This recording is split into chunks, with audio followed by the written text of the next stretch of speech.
ao verme, que primeiro roeu as frias carnes do meu cadáver, dedico com saudosa lembrança estas memórias póstumas. É com essa frase genial da literatura brasileira, escrita no livro Memórias Póstumas de Brás Cubas, do escritor Machado de Assis, que inicio a discussão sobre esse vídeo.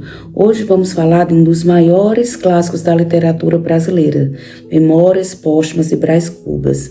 Esta obra que foi um divisor de águas na literatura brasileira, que marca um momento de transição do romantismo para o realismo, escrito pelo grande Machado de Assis, um livro que revolucionou a forma de contar histórias e até hoje nos faz refletir sobre a vida, a morte e a sociedade. E essa revolução já se inicia justamente nesse momento em que o autor inicia a dedicatória do livro, traz essa frase. Então já quebra todos os padrões da época. Como é que a gente dedica o personagem narrador, no caso, como é que ele começa a dedicar o seu livro a um verme, né? Então a forma de escrita de Machado de Assis já traz essa ideia meio chocante, já com a ideia de chocar, de ironizar, de criticar toda a sociedade da época. E não se trata, no entanto, de uma narrativa comum. Aqui quem nos guia é um narrador muito especial, Brás Cubas, defunto autor. Sim, ele começa a contar sua história depois da morte, com toda a liberdade de quem já não tem nada a perder. A ironia machadiana aqui já começa a vir à tona. Por quê? Porque se o Brás Cubas estivesse ainda em vida ao fazer essas narrativas, ele não conseguiria ser tão sincero, a mostrar com tanta clareza as podridões humanas, as hipocrisias humanas e sociais, presentes aí, de acordo com a sociedade do século XIX, mas se nós adentrarmos numa análise mais profunda dessa obra, vamos ver que muito do que diz, muito do que foi discutido, ainda está presente na sociedade atual. Ao longo das páginas, nós vamos conhecer suas paixões, suas frustrações, suas ironias, mergulhando em uma crítica mordaz à elite carioca. Ele quebra as regras da literatura tradicional, quando começa também conversando diretamente com o leitor e nos faz rir e pensar ao mesmo tempo, ironizando toda uma sociedade da época. A gente revisita seus amores que não deram certo, nenhum dos amores de Brás Cubas deram certo. Filosofias curiosas como a questão do humanitismo e reflexões que contam incrivelmente atuais. Afinal, quem nunca se pegou pensando sobre as vaidades e ilusões dessa vida? Vamos nos situar um pouco com o contexto histórico da obra, assim como algumas informações sobre o autor. Machado de Assis foi um dos maiores escritores da literatura brasileira, é considerado o fundador do realismo no Brasil e ao iniciar o realismo no Brasil, é justamente essa obra, Memórias Póstumas, que marca esse período. Nascido no Rio de Janeiro, né, de uma família humilde, ele se destacou como autodidata e construiu uma carreira brilhante como poeta, cronista, contista. Então, Machado era aquele menino pobre, epiléptico, mas que isso não fez com que ele não pudesse mudar o seu contexto de vida.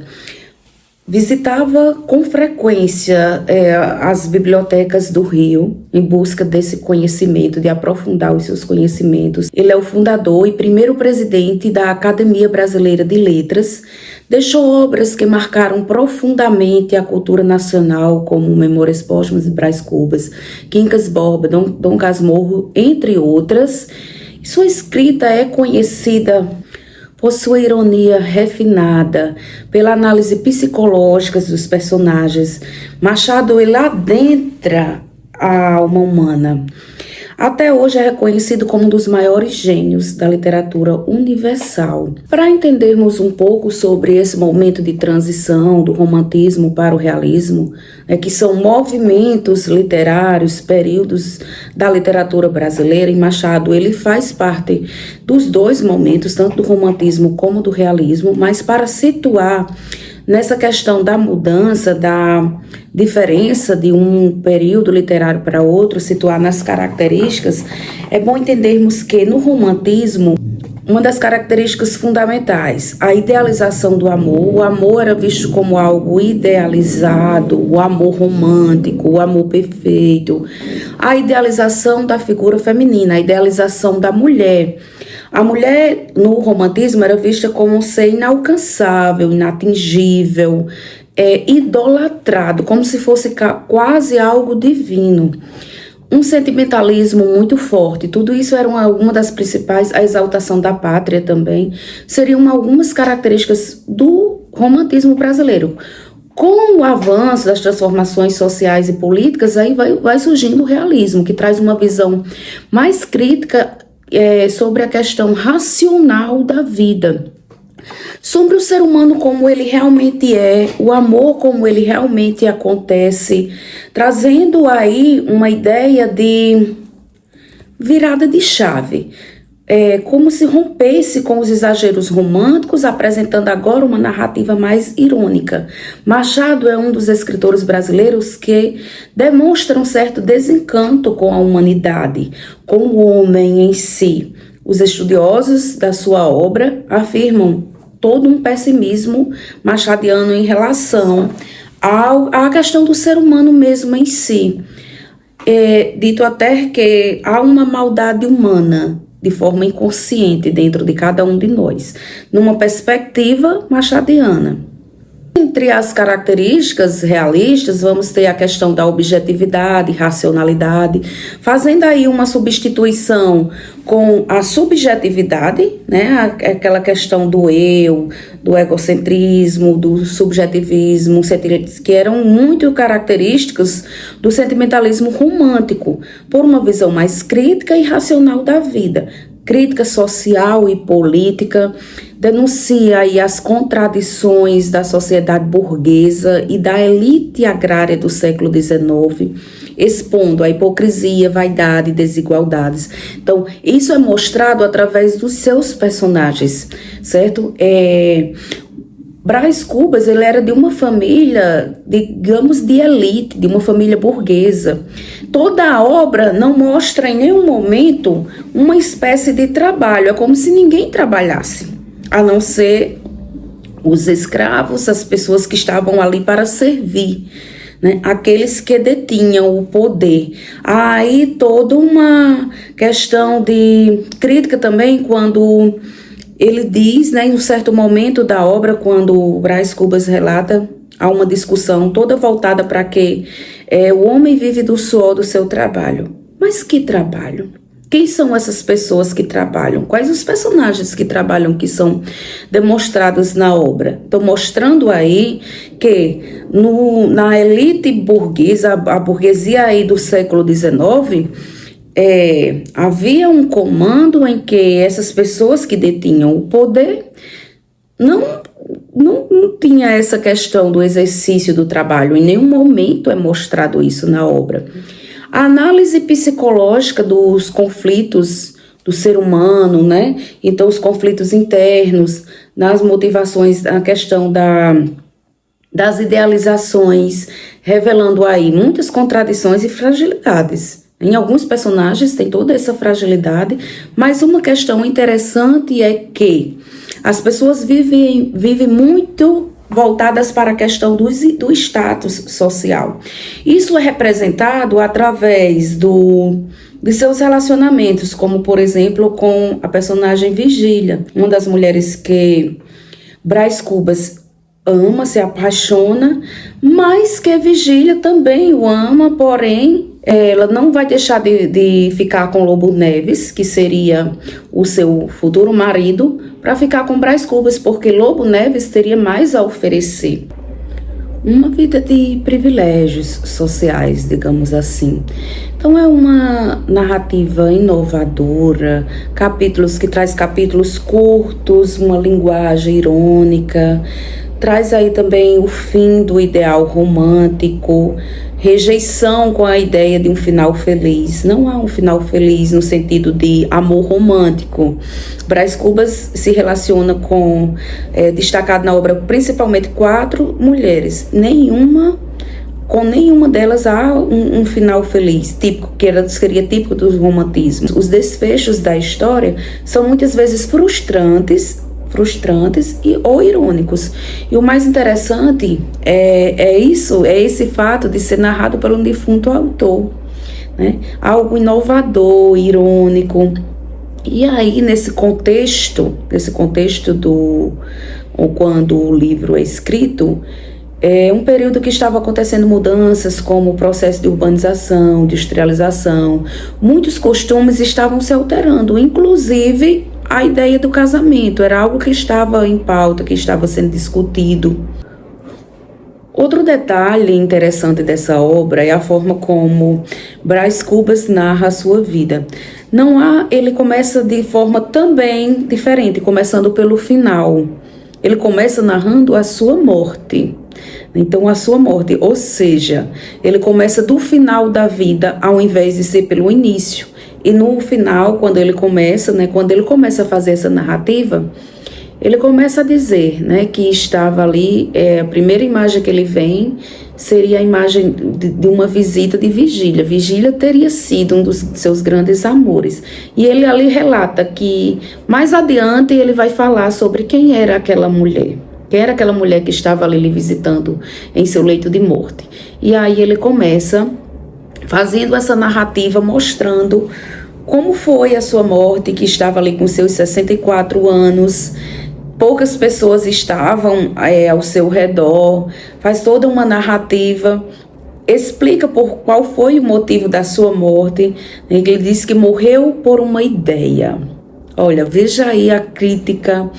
Ou seja, ele morreu por uma ideia. Na verdade, teria sido uma pneumonia, mas essa pneumonia foi gerada por uma ideia, que a ideia seria a criação de algo que lhe desse status, que lhe desse a proeza de ser eternizado. Ele queria criar uma marca, um Emplástico Brás Cubas, que seria para curar hipocondria. E o que era hipocondria? Geralmente seria uma doença em que as pessoas querem estar tomando remédio a todo tempo. Ou seja, toda uma crítica também aí. Como é que você cura uma doença de alguém que se acha que vive doente direto? Né? Então ele começa fazendo essa narrativa. E depois ele retorna para o nascimento e vai trazendo memórias da sua infância, de como ele era um menino muito danado. O seu título seria de um menino diabo. Porém, o que estava por trás da ideia da criação do emplástico não era exatamente curar as pessoas, curar os outros, e sim uma forma de eternizar o nome de Brás Cubas. Porém, a sua ideia também não vigorou. E é quando ele está tentando fazer essa criação que um dia ele, cansado, abre a janela e recebe um vento forte, um vento frio, e com isso adquire essa pneumonia que ele leva até a morte. Machado transforma essa invenção heróica em um símbolo de futilidade humana, já que o emplástico nunca existiu de fato, trazendo também outra crítica social, expondo aí a ideia da ambição vazia da elite que vigorava na época, onde busca reconhecimento e poder a todo custo, mas não realiza nada de concreto. Então, ao longo da vida de Brás Cubas, ele quis ter esse status, esse reconhecimento, ser eternizado, fosse através da política, fosse através da ideia do emplástico, porém, é como se ele não conseguiu ao longo da vida fazer nada disso. Há uma ironia sobre o poder, a riqueza, a ambição, além das reflexões filosóficas sobre a existência, tem um momento em que Brás Cubas narra o seu delírio de morte e ele relata que ele se viu diante de Pandora. Pandora seria aí a natureza. Há detalhes dessa conversa entre ele e a natureza. Ele faz pensar sobre grandes reflexões a respeito da existência humana. E ela faz uma pergunta: de que adianta você querer viver mais? Para que viver mais? Para viver as mesmas tardes tristes, rever as mesmas coisas. E a natureza, que na obra ele chama de Pandora, que Pandora também vai para uma questão da mitologia. Pandora faz toda uma reflexão, faz ele refletir sobre a ideia de para que viver mais? Se já ali já não tinha, a vida não tinha muito o que oferecer. Tudo isso é relatado na obra. E Pandora, trazendo para a ideia da mitologia, para quem conhece esse mito, a caixa de Pandora seria uma caixa, né, que estaria ali dentro todos os sentimentos humanos. Essa caixa não poderia ser aberta, mas ela foi aberta. E quando ela é fechada, resta apenas a esperança, ficou apenas a esperança. Então veja a conexão que o Machado consegue fazer com a mitologia e a ideia do ser humano. Nós nunca perdemos a esperança, há sempre uma esperança dentro de nós, dentro de todos nós. E aí traz essa junção, essa união da mitologia com a caixa de Pandora, né, e a natureza. E também aí fica algo a se pensar. Por quê? Por que não a ideia de Deus? Então, quando eu estou lá diante do meu leito de morte, por que essa conversa de Brás não teria sido com Deus, e sim com a natureza? O que está por trás disso? Qual o pensamento que Machado quer nos deixar sobre isso? O que há além da morte? Fica uma reflexão que cada um faça suas interpretações. Uma das frases mais chocantes, que traz toda a ideia assim de que se eterniza nos livros, nas discussões sobre Machado de Assis, é a frase que ele diz no final da obra, quando ele diz: não tive filhos, não transmiti a nenhuma criatura humana o legado da nossa miséria. E interessante que ele diz nossa miséria. Não é a miséria dele, é a nossa miséria, como se toda criatura humana vivesse nisso. A vida não há muito o que a gente comemorar, uma visão bem pessimista, machadiana mesmo, certo? E eu gostaria de conversar um pouco também sobre a questão das mulheres, dos amores que passaram pela vida de Brás Cubas. Entre eles começa um dos principais, que é na sua juventude, Marcela. Marcela seria uma espécie de prostituta, certo? E Brás Cubas se apaixona por Marcela. Ela é uma cortesã, sedutora, interesseira, ligada ao luxo e ao dinheiro, e se aproveita de Brás Cubas. Então, há todo um amor na sua juventude. Brás Cubas lhe enche de presentes, de joias caríssimas, e ele cita uma frase que até marca esse momento: Marcela amou-me durante 15 meses e 11 contos de réis, que foi até onde durou o amor de Marcela, mostrando também aí uma crítica à questão do amor nem sempre ser algo que as pessoas acreditam, ou seja, o amor estaria também envolvido pela questão de dinheiro. O pai de Brás Cubas, ao descobrir esse romance, exige que Brás Cubas vá embora, vá fazer direito em Coimbra. E Brás Cubas fica arrasado. Ele amava, na cabeça dele, ele amava Marcela. Oferece, chama, convida Marcela para fugir com ele, para ir embora também. Porém, Marcela não vai cair nessa besteira. Por quê? Porque Marcela queria essa vida de estar ganhando presentes, joias caras e viver isso, né? Então, Marcela inventa desculpas, que a sua viagem seria pelo mar, né? Então, ela inventa desculpas dizendo que perdeu familiares em viagens marítimas e faz todo um drama para descartar Brás Cubas. E assim, para aí a ideia do amor dele por Marcela. Brás Cubas vai embora para Coimbra, se forma em Direito. Ele mesmo relata que não foi um estudante lá, essas coisas todas, mas recebeu o título de doutor. E para ele, mais uma questão de status, mais uma questão à crítica também, uma crítica presente aí, porque tudo que vinha da Europa para o Brasil era considerado perfeito, perfeito. Então não importava que título de diploma estava sendo adquirido, mas era feito na Europa, então Brás era um doutor. Brás Cubas tem várias experiências ainda de aventuras amorosas pela Europa, porém ele tem que retornar ao Brasil quando ele recebe uma carta de seu pai dizendo que venha imediatamente porque sua mãe já estaria no leito de morte. E ele vem e tem um momento que ele vê Marcela, né? Ele vai em uma joalheria, algo assim, e ele não a reconhece, mas Marcela o reconhece e diz, não lembra das amigas, nem lembra das amigas. E quando ele vê Marcela, ele já vê uma mulher, digamos, meio sofrida com o passar do tempo, com uma imagem que para ele não lhe é muito agradável mais. E ele pensa com ele mesmo, como se fosse agradecendo, que tipo assim, graças a Deus não casei com essa mulher, que como estaria eu se tivesse casado com ela. Então, tudo tem uma base crítica por trás de tudo.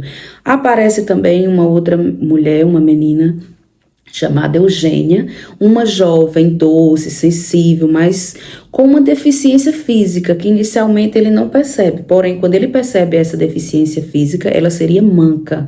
Brás Cubas tem um breve envolvimento com ela, ao ponto de imaginar que queria até, seria uma boa opção de esposa, mas ele não consegue superar o preconceito e a vaidade pelo fato de Eugênia ter uma deficiência física.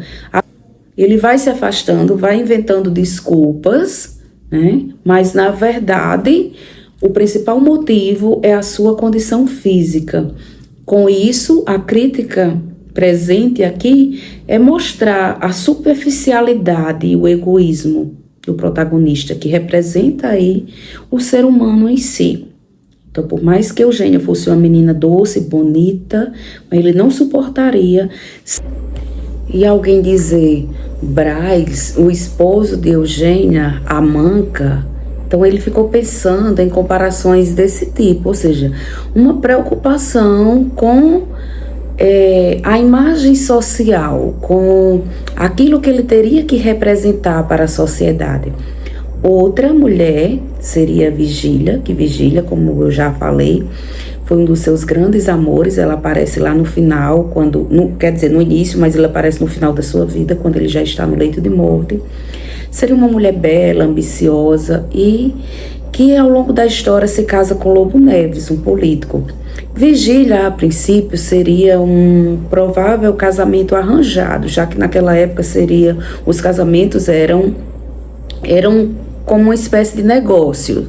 E Vigília teria sido um possível casamento que o pai de Brás teria arranjado para que, almejando que com isso facilitasse o seu ingresso na carreira política. Porém, Vigília acaba escolhendo Lobo Neves, que Lobo Neves se torna um homem mais bem sucedido politicamente.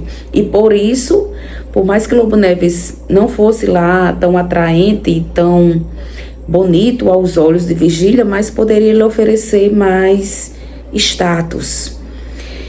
E a relação de Brás com Vigília é a relação de que para ele é o grande amor.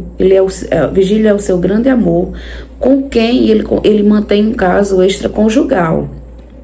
Vigília, o seu casamento acaba não dando certo com Vigília. Vigília casa com Lobo Neves, vai embora. E depois de um certo tempo, ela retorna. Nesse retorno, Brás Cubas vai se aproximando, começa a andar na casa do casal, começa a ter uma certa amizade com o casal. e vai se aproximando. E com isso nasce um romance entre os dois. Um romance que não seria aceito aos olhos da sociedade. Mas em nenhum momento, né, tem um momento em que Lobo Neves precisa ir embora, precisa fazer uma viagem, né, por uma das suas obrigações políticas, precisa viajar, precisa ir embora. E com isso Braz sugere que Vigília fuja com ele, que eles iriam viver uma vida longe dali, longe de todo mundo, mas poderiam viver o seu amor de forma mais intensa. Mas Vigília acaba não querendo, ela não abandona, ela não consegue abandonar a sua vida social que ela tem ao lado de Lobo Neves. E os dois acabam se mantendo aí apenas nesse romance extraconjugal, que no fim não termina no final feliz também. Outra moça que aparece na história é Nhalolô, né, Eulália, que tem esse apelido. Uma jovem graciosa, simpática, bonita, delicada. Nhalolô aparece após Vigília, né? Vigília, a descrição do amor de Vigília com Brás Cubas é onde demora mais em toda a narrativa, porém, após não ter dado certo entre os dois, surge Nhalolô. Mas Brás Cubas até cogitou casar com essa menina, disseram um momento, ele precisava ali ter sossego na vida, realmente arranjar um casamento, ter um filho, ter uma vida que era o esperado diante da sociedade.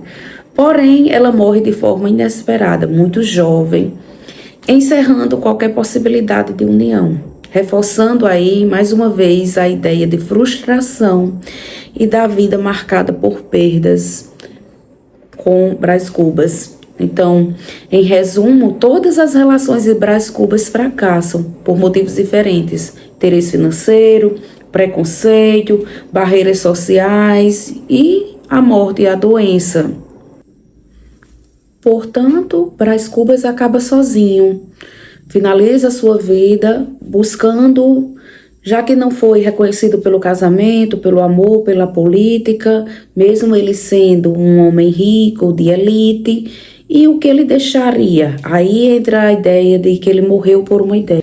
Quando ele quis criar um emplasto para poder se eternizar, para ganhar a glória, mesmo assim, nem isso, nem um emplasto dá certo. Então, o livro, essa obra ela continua atual, pelo fato de trazer temas atemporais, temas como o amor, a morte, as relações, os sentimentos, os questionamentos sobre a existência humana, a política, a sociedade. São temas atemporais, são temas que ultrapassam todos os tempos. Machado tem esse dinamismo de prender, de marcar, apesar de que é uma linguagem que muitos leitores consideram difícil, tem gente que desiste de ler Machado de Assis logo de cara, logo do início.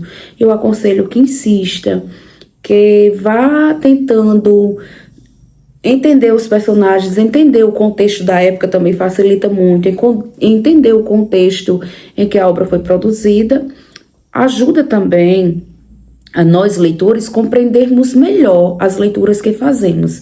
Então Machado de Assis nos lembra, somos todos feitos de vaidades e ilusões. E é justamente por isso que Memórias Póstumas de Brás Cubas continua tão moderno, tão atual e tão presente em nossa realidade.